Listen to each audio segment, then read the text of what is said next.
Olá, pessoal do Revista Novo Tempo. É um grande prazer estar aqui participando com vocês. E hoje, aqui, uma entrevista e um convidado muito especial. Ele, que é psiquiatra, psicoterapeuta também, conhecido mundialmente pelos seus livros, mais de 32 livros, mais de 20 milhões de exemplares vendidos só no Brasil.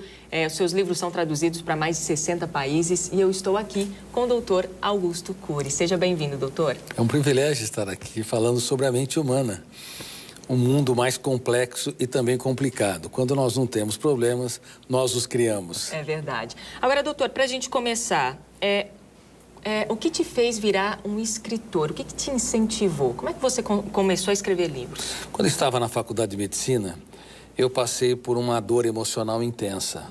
E a dor ou nos constrói ou nos destrói. Eu usei a dor para me construir, para investigar as tramas da minha angústia, o processo de construção de pensamentos perturbadores, o sofrimento por antecipação.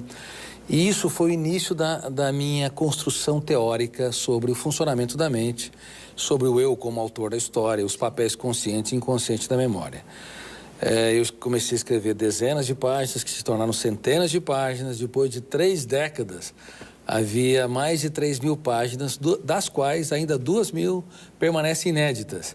E o meu mais sólido sentimento é que a humanidade está adoecendo rápido e coletivamente.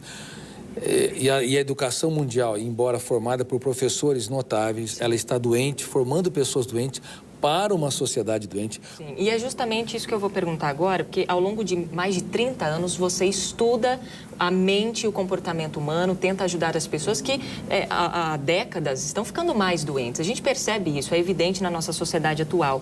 Agora, o que o senhor tem observado de décadas, há 2 décadas passadas para cá?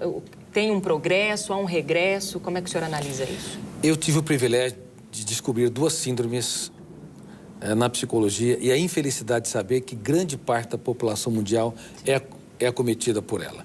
Uma é a síndrome do circuito fechado da memória e outra é a síndrome do pensamento acelerado. Vou falar sobre a síndrome do pensamento acelerado.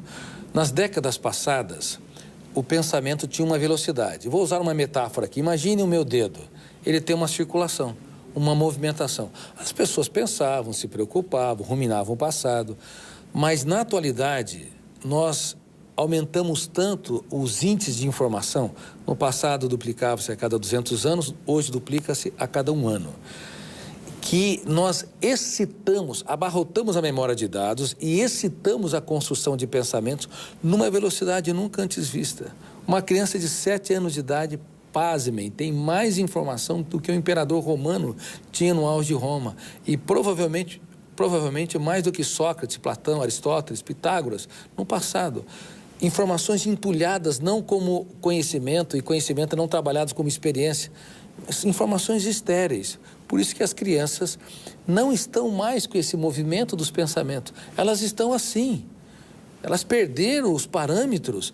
As crianças estão agitadas, tensas, irritadiças, repetem os mesmos erros, os adolescentes da mesma maneira, bem como os adultos, e parece que são hiperativos. Mas não são hiperativos. 1 a 2% são hiperativos geneticamente ou têm um transtorno de déficit de atenção. Na verdade, elas são vítimas da síndrome do pensamento acelerado. Por favor, pais, é o maior crime colocar as crianças num excesso de atividade, horas a fios na internet, nos jogos de videogame. Por favor, dê atividades seletivas, coloque em horários específicos.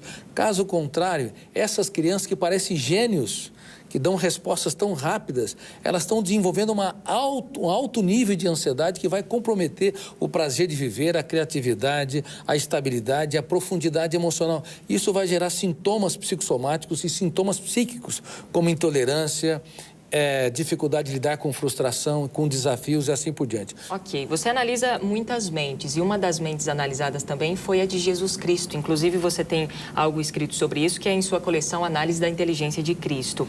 O que te motivou a escrever sobre Jesus? Bom, eu fui um dos maiores ateus que pisou nessa terra. Como eu pesquiso numa das últimas fronteiras da ciência, o mundo onde nascem os pensamentos, para mim Deus era fruto de um cérebro apaixonado pela vida que resistia ao seu caos na solidão de um túmulo. E como a minha teoria não apenas contempla o processo de construção de pensamentos, mas de formação de pensadores, depois de analisar os critérios de Hegel, Kant, Agostinho, Freud, Einstein, como eles brilharam na sua mente, que critérios usaram, eu fui até esse personagem chamado Jesus Cristo. Que te encantou. E eu fiquei perplexo. Eu estudei as 4 biografias ou 4 evangelhos como um cético da psicologia. E eu percebi ao longo da minha análise crítica que ele não cabe no imaginário humano. Então me curvei aos pés desse homem que há 2000 anos mudou a história. Por exemplo, no exato momento em que ele estava no último jantar, era para ele estar tenso e ansioso porque sabia que ia passar pelo caos, pelo terror, ia ser crucificado. Ninguém tem ânimo para ensinar os seus alunos quando está às portas da morte, ainda mais nas condições dele. Ele quis ensinar a todos eles que uma pessoa verdadeiramente grande se faz pequeno para tornar os pequenos grandes. E eu me perguntava, e que homem é este que era capaz de fazer poesia no caos? Que homem é este que, diante de Judas Iscariotes, ao invés de puni-lo, lá no último jantar, lhe deu uma porção de pão, dizendo que eu não tenho medo de ser traído, eu tenho medo de te perder como amigo. Então, sob os olhos da ciência, eu fiquei extremamente atônito e percebi que este homem não poderia ser apenas um homem. Ele está além dos limites da imaginação. Foi aí que eu passei a crer nele como filho de Deus. E na semana que vem você acompanha o final dessa entrevista exclusiva.